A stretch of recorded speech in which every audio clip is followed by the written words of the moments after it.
Hello friends, welcome to our channel इतिहास हमारा। दोस्तों, जैसा कि आप सब लोग जानते हैं कि हम अपने इस चैनल पर इतिहास, धर्म और वास्तुशास्त्र के बारे में बताते हैं और उनसे जुड़ी हुई कुछ रोचक जानकारियां आप तक पहुंचाते हैं। दोस्तों, ऐसे ही आज के हमारे इस वीडियो का टॉपिक है महाभारत युद्ध के कुछ ऐसे गुप्त रहस्य जो आपको हैरान कर देंगे। 18 दिन तक ही क्यों चला युद्ध? तो चलिए दोस्तों, आपको बताते हैं। दोस्तों, कहते हैं महाभारत युद्ध में 18 की संख्या का बहुत महत्व है। महाभारत की पुस्तक में 18 अध्याय हैं। श्री कृष्ण ने कुल 18 दिनों तक अर्जुन को ज्ञान दिया। 18 दिन तक ही युद्ध चला। दोस्तों, महाभारत को पंचम वेद कहा गया है। यह ग्रंथ हमारे देश के मन प्राण में बसा हुआ है। दोस्तों, ये भारत की राष्ट्रीय गाथा है। इस ग्रंथ में तत्कालीन भारत आर्यव्रत का समग्र इतिहास वर्णित है। अपने आदर्श स्त्री पुरुषों के चरित्र से हमारे देश के जन जीवन को ये प्रभावित करता रहा है। इसमें सैकड़ों पात्रों, स्थानों, घटनाओं तथा विचित्रताओं, विडंबनाओं का वर्णन है। दोस्तों, महाभारत में कई घटनाएं, संबंध और ज्ञान विज्ञान के रहस्य छुपे हुए हैं। महाभारत का हर पात्र जीवित है, चाहे वह कौरव, पांडव, कर्ण और श्री कृष्ण हो या धृष्टद्युम्न, शल्य, शिखंडी और कृपाचार्य हों। दोस्तों, महाभारत सिर्फ योद्धाओं की गाथाओं तक सीमित नहीं है। महाभारत से जुड़े शाप, वचन और आशीर्वाद में भी रहस्य छिपे हैं। दरअसल दोस्तों, महाभारत की कहानी युद्ध के बाद समाप्त नहीं होती। असल में महाभारत की कहानी तो युद्ध के बाद से शुरू होती है। दोस्तों, आज तक अश्वत्थामा क्यों जीवित है? क्यों यदुवंशियों के नाश का शाप दिया गया था? और क्यों धर्म चल पड़ा था कलयुग की राह पर? दोस्तों, महाभारत का रहस्य अभी सुलझना बाकी है। महाभारत युद्ध और इससे जुड़े रहस्य शायद ही जानते होंगे आप। दोस्तों, सर्वप्रथम हम जानते हैं क्या है 18 का रहस्य। कहते हैं कि महाभारत युद्ध में 18 संख्या का बहुत महत्व है। महाभारत की पुस्तक में 18 अध्याय हैं। श्री कृष्ण ने कुल 18 दिनों तक अर्जुन को ज्ञान दिया। 18 दिन तक ही युद्ध चला। गीता में भी 18 अध्याय हैं। कौरवों और पांडवों की सेना भी कुल 18 अश्वहिनी सेना थी, जिनमें कौरवों की 11 और पांडवों की 7 अश्वहिनी सेना थी। इस युद्ध के प्रमुख सूत्रधार भी 18 थे। इस युद्ध में कुल 18 योद्धा ही जीवित बचे थे। दोस्तों, सवाल यहाँ ये उठता है कि सब कुछ 18 की संख्या में ही क्यों होता गया?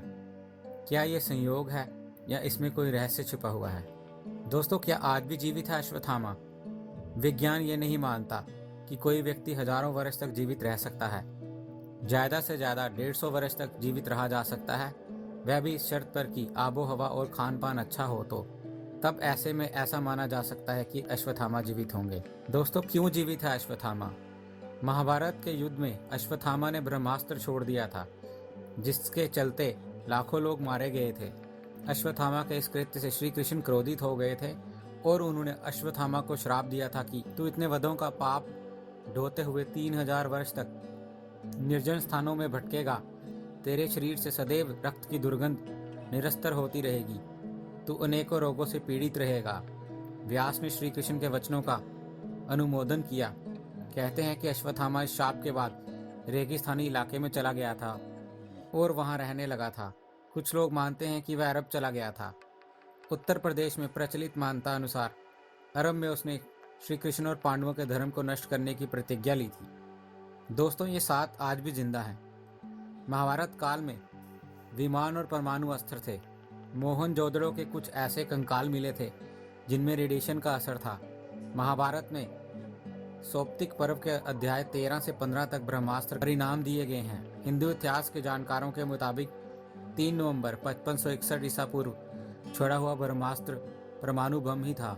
महाभारत में इसका वर्णन मिलता है। दोस्तों, ब्रह्मास्त्र छोड़ने के बाद भयंकर वायु जोरदार तमाचे मारने लगी। सहस्त्र विधि उल्का आकाश से गिरने लगे। भूत मात्रा को भयंकर महाभय उत्पन्न हो गया। आकाश में बड़ा शब्द हुआ। आकाश जलने लगा। पर्वत, अरण्य, वृक्षों के साथ पृथ्वी हिल गई। दोस्तों, कौरवों का जन्म एक रहस्य बना हुआ है। कौरवों को कौन नहीं जानता? धृतराष्ट्र और गांधारी के 99 पुत्र और एक पुत्री थी, जिन्हें कौरव कहा जाता है। कुरुवंश के होने के कारण ये कौरव कहलाए।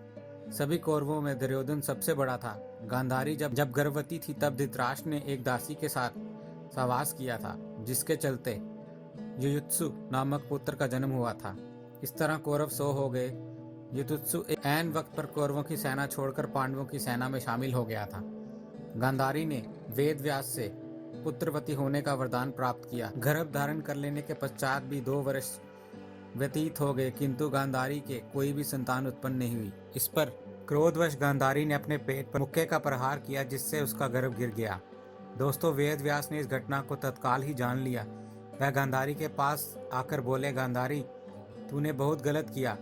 मेरा दिया हुआ वर कभी खाली नहीं जाता। अब तुम शीघ्र ही 100 कुएं तैयार करवाओ और उनमें घी भरवा दो। वेद व्यास ने गांधारी के गर्भ से निकले मांस पिंड पर अभिमंत्रित जल छिड़का, जिससे उस पिंड के अनूठे से पिरोए के बराबर 100 टुकड़े हो गए।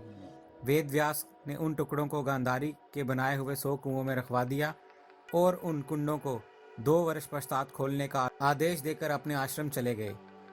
2 वर्ष बाद सबसे पहले कुंड से दुर्योधन की उत्पत्ति हुई, फिर उन कुंडों से धृतराष्ट्र के शेष 99 पुत्र एवं दुश्शला नामक एक कन्या का जन्म हुआ। तो दोस्तों, मैं आशा करता हूँ कि ये वीडियो आपको बहुत पसंद आया होगा।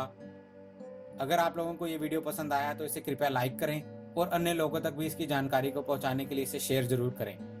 अगर आपने हमारे इस चैनल को अभी तक सब्सक्राइब नहीं किया है तो इसे जरूर से सब्सक्राइब कर लें, ताकि आने वाले सभी वीडियोस की जानकारी आप तक तुरंत पहुंच सके।